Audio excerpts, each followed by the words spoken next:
And it's freezing up on us.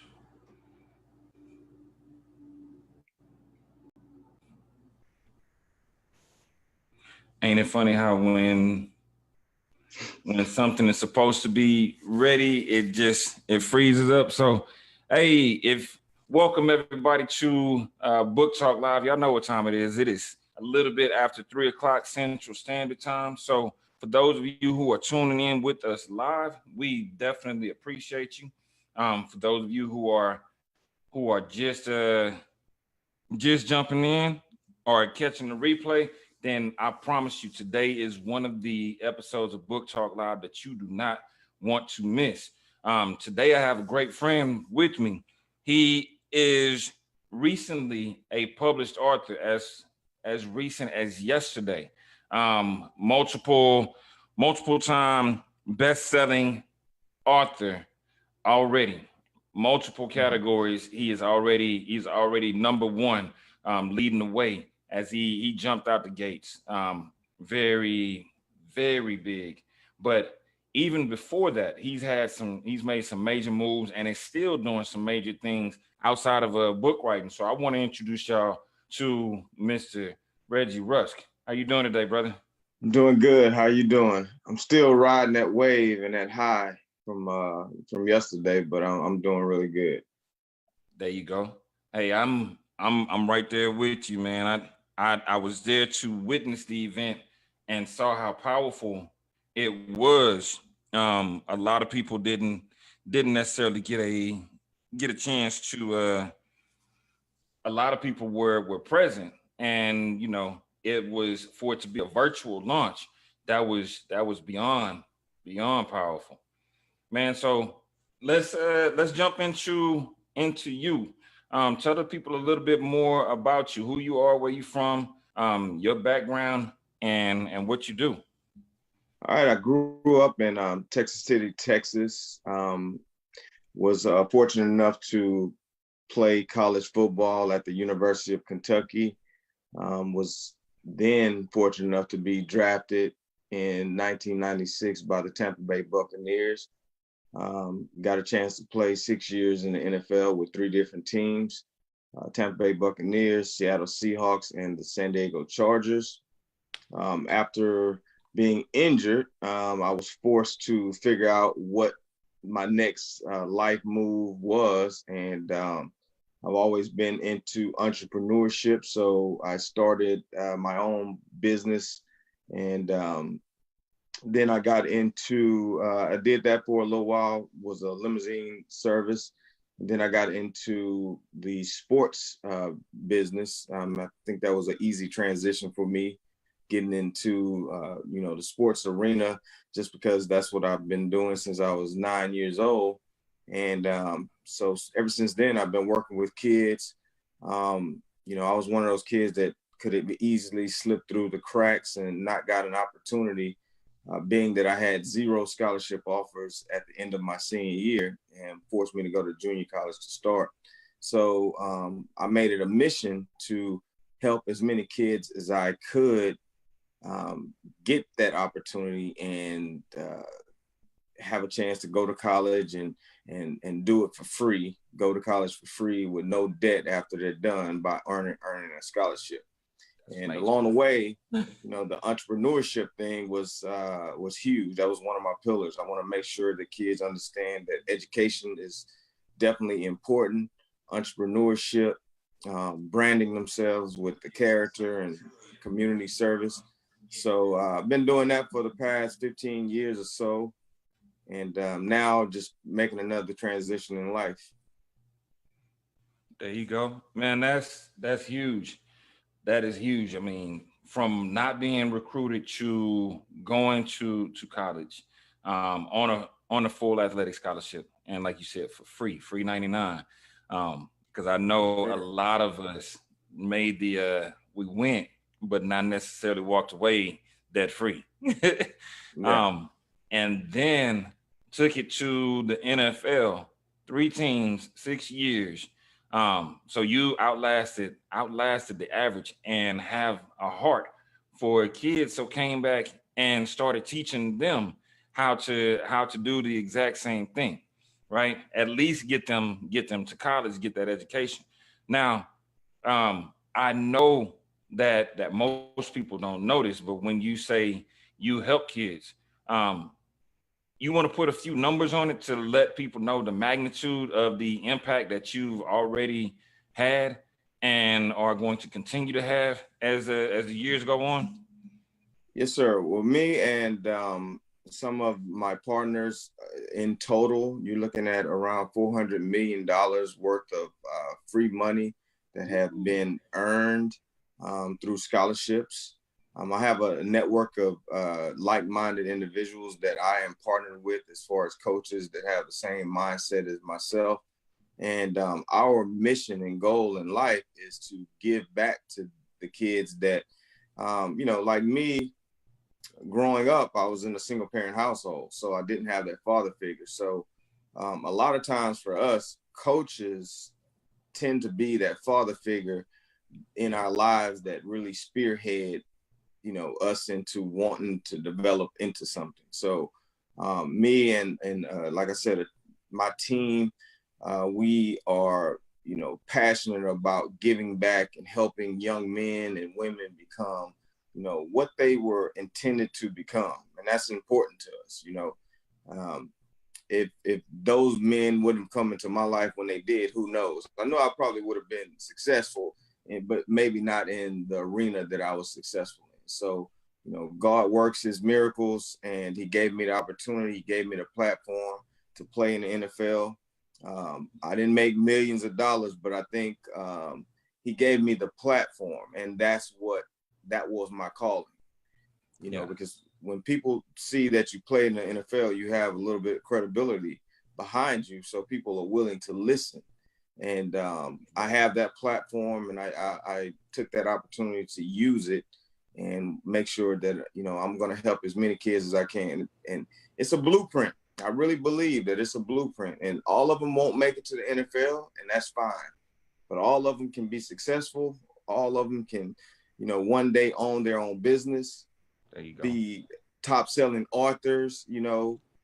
I'm living proof of it. So There you it can go. happen. Hey, and like you said, that you have the blueprint, so you're giving them um, one of the things that is missing for most kids, and that's the exposure, right?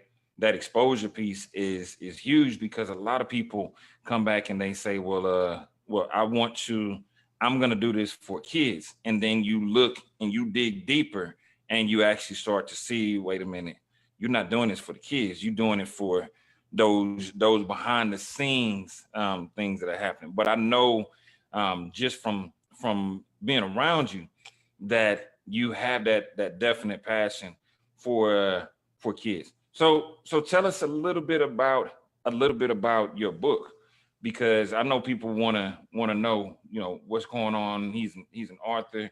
He's been in the NFL. He's helping kids. And in case people missed it, the number that he said was 400 million, which means that's a lot of money that these kids have been able to gather. So we definitely want to help more kids. So if anybody is watching and they're in administration, they're in different ISDs, they're teachers, they need to connect some of these student athletes. This is your guy that has the blueprint. So let's talk about the book, the recruiting playbook. The Definitely. recruiting playbook. The reason why I wrote the book is, like I discussed previously, over the years of me working with a lot of kids, I've seen so many adults take advantage of families, take advantage of kids, and it happens all the time. And my heart is not at that place where I can stand by and watch people consistently take advantage of other people. And you have these vultures out there. It's all about them. It's all about what they can do and what they've done. So, all these years I've been helping kids, and it's been, a lot of it is mentoring, a lot of Mhm. mentoring and getting souls that come in that have issues that are going on, and they are able to confide in me when they probably sometimes couldn't even confide in their parents or their coaches at school. So that just turned me on. And over the years, I've just learned how to piece things together. And I put all of that into the book. And it came from a place of seeing families be manipulated, kids being manipulated by grown-ups. So I wanted to write the book and give these strategies and these key points that any kid, any family could read it and say, wow, I can use these strategies and market myself to colleges, and it's not really costing me much of anything. Some of these companies, man, they charge upwards to $3,000-$4,000 a year. Yep. And all they're doing is putting your name on a website. And, I just feel like that's, it's so distasteful, but that's the society that we live in. So my job, I felt like, was to make it available that families could read this book, get these strategies, and apply them. Now, that's the key thing. That's the key word to it all. Apply. I can write down things, and I've had that. I've told people different things, and they just didn't apply it, and that's on them. But if the information is brought to you and you don't apply it, that's definitely going to be on you. So that's what I did with the book. I just, it's been a long time coming because, I'm not an author. Well, I guess I am an author now. You're an author now, yeah. Going forward, I wasn't. It was just an idea. It was just a goal of mine to write a book. And I was told to, writing really is therapy for you. So I started just writing as a therapy mechanism. And man, it just once I showed different people, they were like, wow, this is actually pretty good. I think you can help a lot of people with this. So that's how it came about, and I call it the recruiting playbook. We all play sports, and there's always a playbook, and the playbook is what makes you successful in that game. If you follow the playbook, 9 times out of 10, you're going to be successful. So that's why I call it the recruiting playbook, because if anyone reads it, they're going to be able to take some things out of it and apply and be seen. And that's all we need, is that one opportunity. Exactly. I gotta make a correction though, because you say anybody can play sports. No, I laugh when I share my story. I'm 6'7", played basketball in high school, but see, there were like, here's the coaches is right here.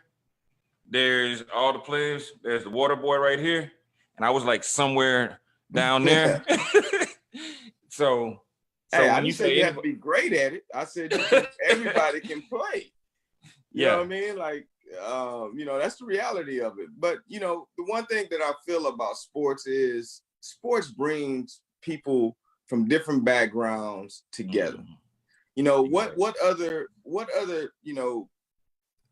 where can you go and sit in a stadium and cheer and high five a person that you don't know? It doesn't matter what color they are. It doesn't matter what race, what ethnic background they're from.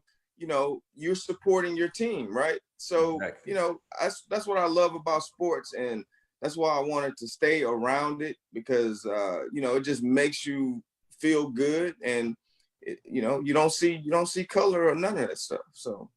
Exactly. There's a lot of brotherhoods that are formed, brotherhoods and sisterhoods that are formed on the court, on the field, on the track, whatever it is. Just that sports camaraderie gives people, gives kids especially, a different level of discipline that they wouldn't normally have if they weren't involved in some type of sports. Because some of these kids are like, they're good on the keyboard, they're good on their phones, they're good with video games, but they never get into anything else until they find sports. And then all of a sudden it's like this kid is now a social butterfly. They got friends from every background, every part of the neighborhood, every part of the community. And just like you said, it's not about race, it's not about color, it's not about creed and nationality, it's not even about economic status, because you'll have kids who normally would have never met that are now brothers in arms or sisters in arms because they're connected through this sport that they're a part of, right? Um, Definitely, so definitely. so when you say any kid, so is this playbook just for like juniors and seniors because that's usually the time that people are starting to get recruited, right? Not for me. Over the years, I've noticed that recruiting starts in around the seventh, eighth grade. Mm-hmm. You have to start the process, and Yeah. and it's just like I always make the analogy to my kids about preparing for a test. So when they're training, actual physical training, um, that's preparing for the test. The test is game day, right? Yeah. So when you're talking about recruiting, starts early. The earlier you start, the more knowledge you're going to gain throughout that process, and you're going to be able to be better prepared for when your junior year comes. There you If go. you wait till your junior year, I've seen it time and time again. These kids sit back, they wait, and they wait for their coaches to put them out there. It does not work like that. It's easy for me to have a 4-star, 5-star athlete and promote them because Mm-hmm. reality tells us that that kid is going to be recruited, highly recruited anyway. Yeah. I don't even want those. I'm going to work with them, of course, but I want the kid that no one thought, because I There was you that go. guy. There you I go. was that guy, right? No one thought, but my heart was bigger than I don't. It was, you got 6'4", 6'5" guys on the field. My heart was bigger than theirs. And when I crossed that line, I was a totally different person.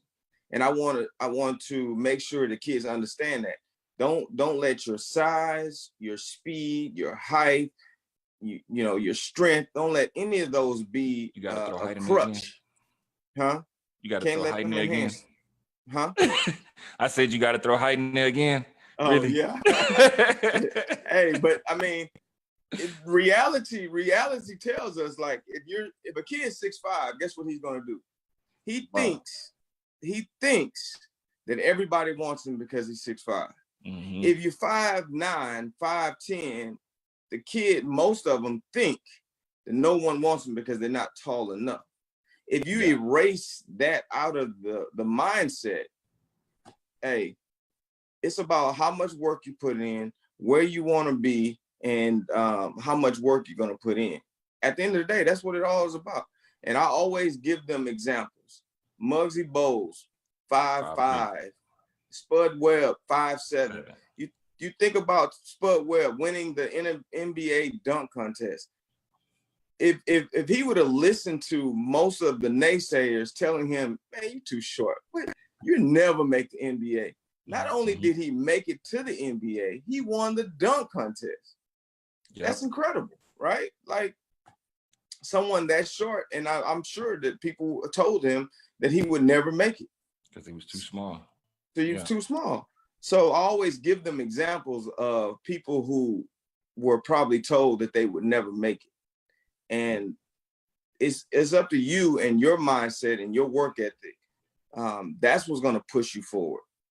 I never thought I would be a business owner, a NFL player. Those are lofty, lofty goals. But if your mindset tells you can do whatever it is that you want to, you're too stupid on that front to know that you can't make it, right? Mm-hmm. I didn't know I couldn't make it. I know there were lofty goals. I didn't say that I was gonna end up doing those things, but that was my goal to accomplish those things. So I think when you set those goals and you set your mind up, you can do and become whatever you want. Yeah, exactly. And I think for most people as they're listening, they're like, well, he's only talking about the athletic side of it, right? And here's the part that I don't want people to miss, because the recruiting process is not just about the athletic side of it, because there's some super duper athletic kids or super duper athletes that don't go where they could have, because they didn't have this. They weren't using this. It was like I'm gonna do it because I got the athletic ability. Let's talk about the other side of what you share when it comes down to the recruiting playbook, the mental side of it. Like, what are some of the things that you break down for them in there? I mean, just like what you just mentioned, that is a huge.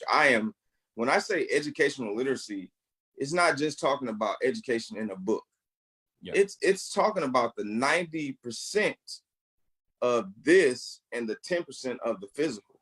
Mm-hmm. And I always break that down, and I try to break it down in the lamest term that I can. Yeah. I can find an athlete on virtually every corner of every major city, right? Great athletes. I've seen guys that can get out of their car, 360 windmill with jeans on and church shoes on. Mm-hmm. Those guys didn't make it because the mental aspect, when you're not out and you're supposed to be in your room at a certain time, that's holding yourself accountable, right? Those are the factors that why people make it. It's not always about your athletic ability. And that's what, one of the major things that we try to make sure that we stress with student athletes. Don't let it be all about your athletic ability, because I've seen a lot of guys. You think about injury. Like, I was injured, and I remember my coaches always telling me, play every play like it's your last play. We hear it. Yeah. We hear it all the time. But when it happens, you're like, I was prepared for it. You know what I mean? I wasn't ready for it, but hey, I played every play hard. So when someone tells you that, if that's your mindset, you're going to be ready. Like, if you get injured, I've done all that I can do, and I can't play anymore. But now what? Now what? What do I do now? That's where the mental aspect comes in. For me, I was injured, couldn't play anymore. I started a business right then. Mm-hmm. No business experience, so it is about mindset. It's about your mentality. And we try and stress that to kids, that 90-10 rule. It's more mental, because once you make it to the NFL, everybody's fast, everybody's strong, everybody's physical. The guys that are Hall of Famers, the guys that last for a long time, they know how to take care of their bodies. That's not anything physical. That's mental, right? Yeah. They get sleep. They know when to, they're drinking water, not a lot of alcohol. They eat right. They watch film. Those are all mental traits that gets, certain people, very few selective people, to that next level, because there's always levels. So, I made it to the NFL, but I wasn't a Hall of Famer. I wasn't an all-pro. So there's probably some things mentally that I could have done to achieve those things, but I didn't. And I played with some guys that were all, Hall of Famers at this point. Yeah. And I was able to see their mental process and why they became Hall of Famers. Yeah, it was about that. It was about that mental. So for a kid, somebody going into eighth grade, because we're talking about the mental aspects, and if we start at that early age, 8th grade, 9th grade, 10th grade, 11th grade, 12th grade, right? What I love about the book is that you break it down into steps based on where they are, right? It's so for somebody that's in 8th grade, they can start studying certain things. They can start taking certain tests. You wanna jump into that a little bit and touch on some of the things that because I know, some of the parents that are on, or that may go back and watch this, they're like, you know what, my kid has all this athletic ability, and I know they're gonna go. They're like, unfortunately, they're our meal ticket out, right? And that's how some people see it. But if you're going to give them the blueprint, like let's say somebody's in 8th grade, what is the most important thing that they should be looking at as an 8th grader or a 7th grader? The most important thing for me is developing the right mindset, the right attitude, right? Okay. I have a kid right now. He's in the 8th grade, and every day that I see him, I tell him he's going to be the best in the state. He's going to be the number one at his position in the state of Texas. I always tell him that. I tell him that to make him to start believing it. And it is working because he's like now, and whenever they're doing drills, and I have other coaches that are training them, and I'm able to sit back and watch, right? And he leads in every drill. Now he's still in the 8th grade, so he does, he's immature. Yeah. He's very immature, but I am programming him to believe that when he gets in high school, and I've already like addressed each year, when he gets in high school, this is what you're going to do. This is what you're going to be. And I'm always talking to him, always drilling those things, telling him, what he should be doing. Don't be hanging out at night. Don't, make sure that, hey, take care of your grades. I want you to be doing these steps, talking to your counselor. Make sure you and your counselor are best friends, because that's the person who's going to keep you in academically in line with what the goal is that we're trying to accomplish for you. So it's programming. The problem with society, not just athletes, and I don't want anyone to take this and think that it, just like you said, it's all about athletes. You can take this book and mentally process it and say, wow, I can start my own business. I can do A, B, C, D with reading this book.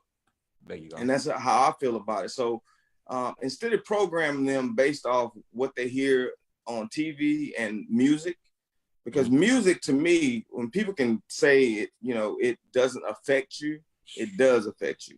Yeah. I listen to podcasts. I listen to motivational speakers every day, because I need that positive, that positive influence to get my day going. So then when I'm working with kids, I want to give them that positive to program them in a positive way to think. Their minds. Yeah. Training their minds. So that kid, the more I program him, when he gets into high school, he's going to say, man, I'm going to be the number one, that, because that's all he's going to know. Yeah. So you can definitely program your kids to think that. And I think a bigger issue is, and I don't want to come at coaches, don't get me wrong, but some people just, for me to build a winning organization, people have to buy in. And from my personal experience, when you believe that coach cares about you, those organizations, those teams, they usually win. Yeah. Because those kids are out there doing it for the coach. But in reality, they're helping themselves. They're helping their own case, but they don't know that, because they're programmed to think, man, we got to win this for coach. We got to do this for him. I'm going to run through that wall for him. But, that's how you form and build a community, is that belief system and that culture. You building that culture. And that's what we've always tried to do, is build that culture to where kids don't see their limitations. I didn't see that I was 5'10". Man, you couldn't tell me that I wasn't 6'5" when I stepped on the football field. But that was my belief.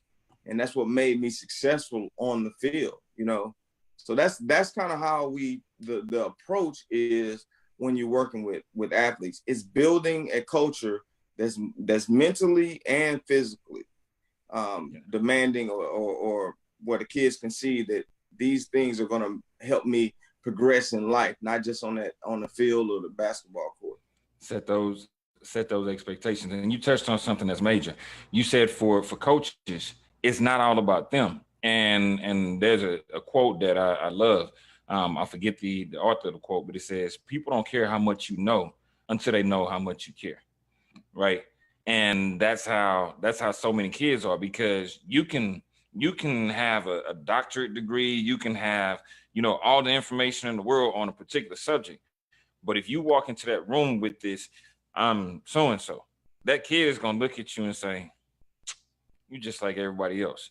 But when you walk in there and you put that kid first, then instantly you get a different result, because they bought into you, which allows them to buy into the program and the process, right?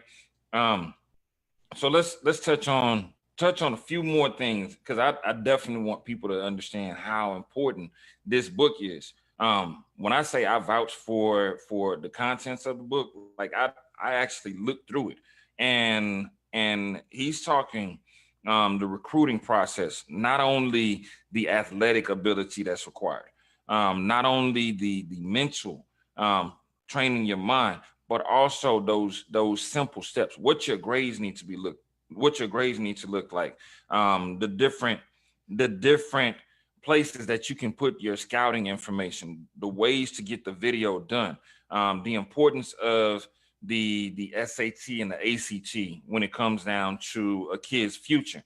And these are all things that some of the student athletes have been missing, because they, like you said, they get to that point where it's like, oh, I'm the best in my high school, right?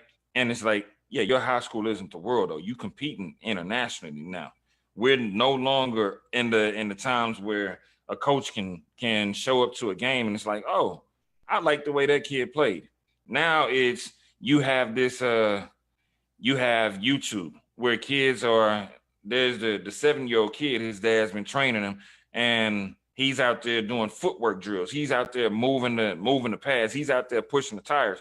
And that's the thing that's getting some of these kids noticed. And so you put all that, how to develop those step by step into the process. So um, I definitely want to urge any parent um, that has that kid that has those athletic ambitions to go and check out the book. Um, right now, it is on Amazon, but something that I know that you're doing for people is, I want to say, didn't you say yesterday that within the next few days, anybody that purchases the book directly from you outside of Amazon also gets a discount and an autographed copy with that? Yeah, definitely. I want to be able to. I want to share my success with others, and I feel like that. That's the least that I could do if somebody's supporting what I'm doing. That I would definitely sign, hand, autograph each copy that is purchased. I've always been about other people and not about myself. It's definitely about giving back and showing the love and support that other people have for you and giving that back out. So for me, it's always been about that. I want these kids, and just like you saw yesterday on the call, you have people that speak very highly of you because and I'm not doing it for that, but that's what happens. And Yeah. I've always wanted to be that beacon of hope for other people, because I'm gonna be honest, like when I was in high school, I didn't have that. Yeah. I don't remember people coming back and being positive and telling us that we can become whatever we wanted to be. We could go to college and be successful. So I made a commitment my first year in college. I made a commitment that I was going to be the guy that came back and tried to pull as many with me as I possibly can. And I haven't deviated from That bridge that builder. goal, you know. And I remember going and speaking at my first high school when I was when I was a freshman, you know, and I just wanted to be that guy. I just wanted to be that guy that I look at it like this: you can live eternally when you bless a lot of people, because you will always be on the hearts and minds of all of those people that you've helped along the way. Yeah. they won't go a day without thinking about you because you've helped them in such a manner. And that's how I feel about the couple people who I feel like just always been there for me. And they will live eternally in my heart and in my mind. So I want to be able to be that blessing for other people. Yes, sir. That's powerful, man. I think it's something in the water because we were born in the same county that G-Co. Yes, sir. I was born on that island. So I think it's something in that water.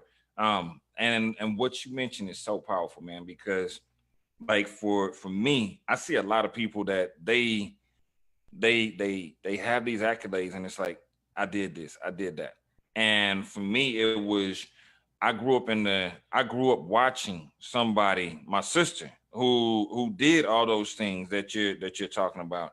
And so she set that example for me to where I said, you know what, there are no limits. My sister was 5'7". She wore Coke bottle glasses. She was awkward when she ran, but she blew everybody out on that track after suffering the pain of going through it.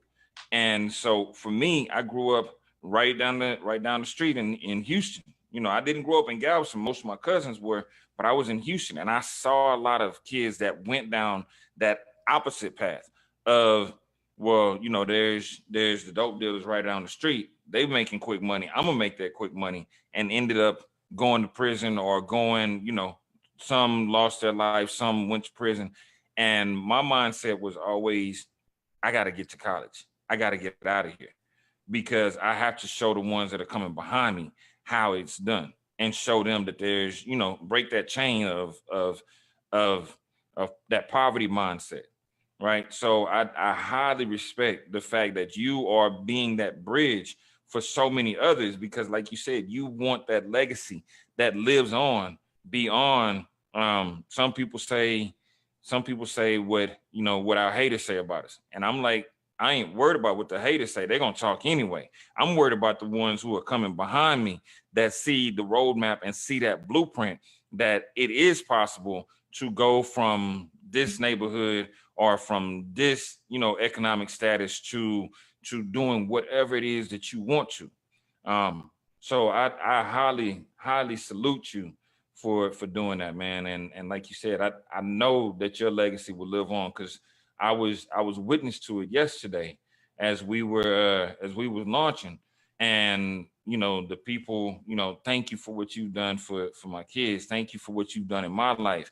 And this is in the middle of you talking and sharing information, and people are just throwing the testimonies out there. So your impact has already been felt, and I salute you for what you're doing. Um, what's the plans from here? Are you, because I know that once it is, now that the book is out, that's the opportunity for millions of people to have the opportunity to go and pick that book up and help their kids in the process. So are you looking at possibly doing, you know, working with more schools? Are you looking at working with more districts or working with different organizations? Like what's the next step for you? Yeah, man. I have, I've always had very lofty goals, and I work with every kid from every nationality, every every background. I've never had, an issue with any of that. But I do, one of the things that I want to really focus on this year is I want to help more African American youth, young men that grew up like me, who may not have had the same mindset that I had. The kid that I was telling you about in 8th grade, I'm not gonna put his name out there or anything, but his mom lives in another state, and he's here with some family members. Wow. So he's not with his dad. He's not with, I'm saying, like, he's with a cousin, I believe. Um, So those his are the job is even kids harder. that they need it, Yeah. because if I wouldn't have had that positive role model, and my positive role model was of a different race. So that's not the issue. But for some, they need to see a positive Black role model who, in their eyes, very successful. I have a hard time talking about success and money and all of those things. I just have a hard time with that. That's just one of my things. I believe success is different for everybody. Yeah. And so with me, I really, and you and I have discussed this a number of times. I want to do, mentoring camps where we bring the kids out and we bring positive role models out and let them invest in them as far as giving back to them and show them that there's more than the circumstances that you are in and the circumstances in which you come from. There's more for us than just being able to dribble and run a football. We're going to use sports as a tool or a vehicle to get the free education that I talked about. But football, basketball, baseball, whatever it is, that's going to be secondary for us. Vehicle, yeah. I want us to understand the power of investing, the power of owning your own business. And if I'm going to work hard for somebody, I want to work hard for myself, right? Yeah. I'm going to put that labor and that work in for myself. And they need to see that. They need to experience that. Unfortunately, a lot of times we just don't have that in our neighborhoods. And the only thing that we see and we hear is negativity. And it's pumped in our heads, it's programmed into us. And that's all we see. And we don't see any positive role models. So that's what our reality is. So my goal is to get into more schools to, not only talk about the recruiting playbook, but to be a mentor, show them that success is there's a lot of ranges of success. I feel like I'm more successful being a family man, having a daughter, having a wife that I've been with since I was in high school. Nice. My daughter is 20 years old, so I could give you a lecture about how to have a successful marriage. That's success to me. You know what I mean? So there's a lot of things that bring success. And I want to make sure that we're addressing those things. It's not just about what we do on a football field. I've been retired for more years than I've ever played. People don't even know I played football because I never talk about it. But it gave me the platform, and I'm thankful for that. But I want to empower us to see that we can become and dream as big as we want to. There you go. Hey, that exposure is crucial. And I love your definition of success because, it's not about money. It's not about accolades. It's about impact. And the first real impact that you always will have is right there at home with your family. So salute on that. And so what I would love for people to do is, if y'all are connected to districts, if y'all are connected to schools that have, those young African-American men and women, that have those young Latino men and women, that have those young Caucasian men and women, that have those young, even Asians, just because they are making those grades. Some of them have some ambitions to become athletes as well. So if you know schools that are working with kids, you hear it. You can hear the passion in his voice, in his demeanor. He wants to help the next generation get to where they want to be, using athletics as the vehicle that may propel them and gives them a much firmer runway than before. But definitely, if you are connected to these districts, you're connected to these schools, reach out and connect. Leave the comments in this chat and we'll get with them. And it looks like we're at about 50 minutes. It just feel like we've been talking for about 5 minutes, right? Right. And when you're passionate about something, man, it's just like, it just goes, it just flows. And you and I have spent many times on the phone and talking about, you know, both of our goals together, and your goals for yourself and my goals for myself, man. So my main thing was to always be around positive people that I can learn from. And since meeting you, I've learned some things. And I'm not that type of guy that's gonna, you know, think I'm bigger and better and whatever the case may be, like some people do. If I can learn from you, I don't ever want to be the smartest guy in the room. There you go. If I can learn from you, I'm going to learn whatever it is that I can learn, and I'm going to sit there and be a student. And when it's time for me to be a leader, I can be a leader. But I want to be a student sometime too. I want to learn because I don't know everything. And with us together, we're going to be able to impact more people, more lives. And I always talk to my daughter, I talk to kids that we work with about legacy.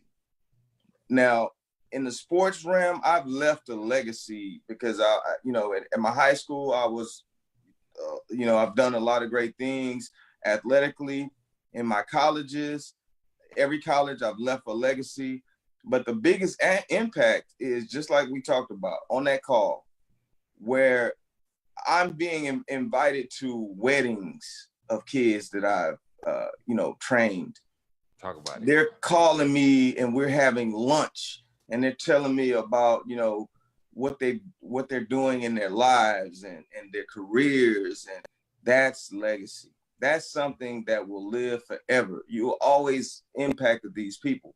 And with like-minded people, now we can expand that and we can reach out and affect more people in a positive way. And that's when you talk about leaving your legacy. Martin Luther King died a long time ago, but his legacy lives on forever, for generation after generation. That's the impact that I'm talking about. Exactly. Man, one of the guests on the, or not guests, one of the viewers is asking about have you worked with children in foster care? She says she was raised in the foster care system, and that's an avenue that is definitely needed. Also, boys and girls clubs. When I played, I did a lot of stuff with the United Way, and we just actually, with my organization, we partnered with a foster care around in our area. Now I haven't gotten a chance to work with them a lot because of COVID, but we did partner with the foster care, and we had planned to do some things with them. But yeah, I mean, you know, the impact and the reach is, I don't care where, you know, I've heard a lot about foster children from our partner, and it's horrible how some of these kids are treated. And it's horrible how the system will place kids in a family that are known to, you know, not treat the kids how they should be treated. It's just horrible, you know. And whatever I can do, and whatever my team can do, because I'm surrounded by some winners, you know. And I you know, Sugar Ray is a winner. My man Nolan Davis, definitely a winner. And the thing about all of us that's legitimate, we care about other people, you know, each one of us, you know. And that's the key to our relationships and our friendships, is like we all really genuinely care about helping other people. Exactly, man. Well, listen, it is about that time. I want to do two things. One, let the people know how they can follow your organization so that they can connect with you, and get more information about what you're doing in the community, what you're doing with the youth, and then we're gonna share how they can get your book, the recruiting playbook, and also how they can purchase that book and get that autograph copy. Because if y'all waiting on I don't know, 2-3 months from now, that book is probably going to be platinum bestseller in all categories. We're gonna be So working on that. Trust me. yeah, You know, honestly, you know, if there's someone out there that's listening, that has, you know, there's a lot of people that financially they have more money than they know what to do with, and they need a cause to put their money into. I'm talking to those people, and everybody. I'm talking to everybody, but those people that have the resources. I want to create something, and I ain't gonna put it all on the yeah, live we right talked now, about it a but little bit. I want to create something that I think is going to be very beneficial to a lot of kids, And my organization is a 501c3, so that is definitely tax deductible for whoever that wants to invest in it. But I want to make those partnerships with those people who have the resources to do so. And the thing that I'm thinking about and planning is very big. It's going to help a lot of kids. And whoever is wanting to be a part of that, that's going to be a legacy that you leave as well. You know, and I know there's people out there listening. But if anyone wants to get in contact with us, the website is thestudentathlete.org. You can go there and read up and see, you know, what we have going on, and then we can share the link for the hard copy of the book, which you would probably get in about a month, and I'll hand sign autograph those. But right now the ebook is on Amazon, and hey, keep buying it. I definitely appreciate it. You're not going wrong if you do purchase it. Yeah, it's already a bestseller in multiple categories. Wait a minute, let me correct that. Number one bestseller in multiple categories. Launched at number one, and I added the website into the live video, and we'll actually leave a link for those people who want a physical copy of the book. What I'll actually do is I want to do a gift. So there's a few people that are on here. It looks like there's about 13 people that are watching live with us, more that'll catch the replay, etc. So for the first 5 people that actually comment book, then what I will do is I'll actually pay for ebook, and we can have that delivered to them today.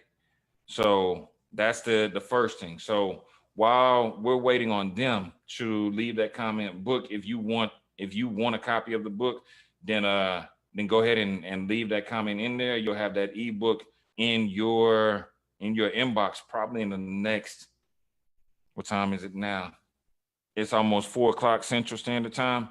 So by the time it is 5 o'clock, you'll have that in your inbox. I'll get with everybody after this. And then the second thing that I always do, if you've watched any of the live Facebook, the book talk lives, I like to give away a cash giveaway, $25 cash app giveaway. It is legit. It's not me trying to get anything from you. It's just generously giving, because I know that right now, we're in those times where some people are out of work, some people are financially flourishing while others are financially floundering, right? So that $25 cash app is just so that you can get lunch, you can go put some gas in your car. Yes. Hopefully not too much gas. You ain't out there too much, but $25. So the first person that comments cash will actually get a $25 cash app giveaway. And it looks like we have Mary Johnson has the book coming. Jamaica Bingham has the book coming. Almaz Kandane has the book coming. And it looks like Jamaica added her she added her cash app instantly. So she is the winner of the cash app. All right. Nice. And hey, before I go, if I can say something, man, about you. Like, okay, you've helped me with this whole process. I mean, I can't even put into words how much I appreciate what you've done. And I'm going to tell everybody who's watching, who's going to be watching, if you want to be an author and you want to get your book out there, man, this is the dude for you. Because, you know, someone referred me to you and you were like on the phone, boom. It didn't even take you no time to, you know, get with me and put this thing together. And within a couple of weeks, man, I'm a best-selling author, you know, so kudos to you and what you do. And I promise you that I'm going to try my best to bring people.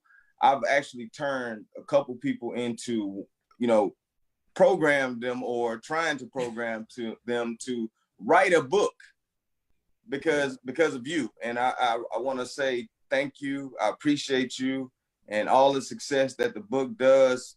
Hey, some of that goes definitely to you. So anyone out there, man, highly, highly, highly recommend it. That's all you, brother. You got me over here feeling like somebody chopping an onion. So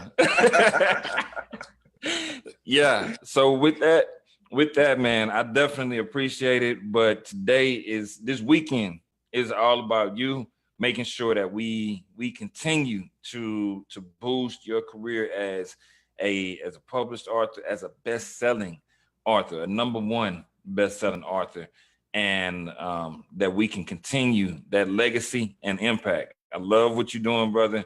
You are making waves and you're changing the game. So definitely. All right. For everybody else, hey Jamaica, if you are ready, then we need to talk. She said my second book is next. Let's do it.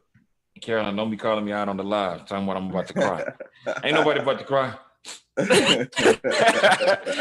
Listen, I'm in that same category, man. I love helping people, and I love seeing other people become the best version of themselves.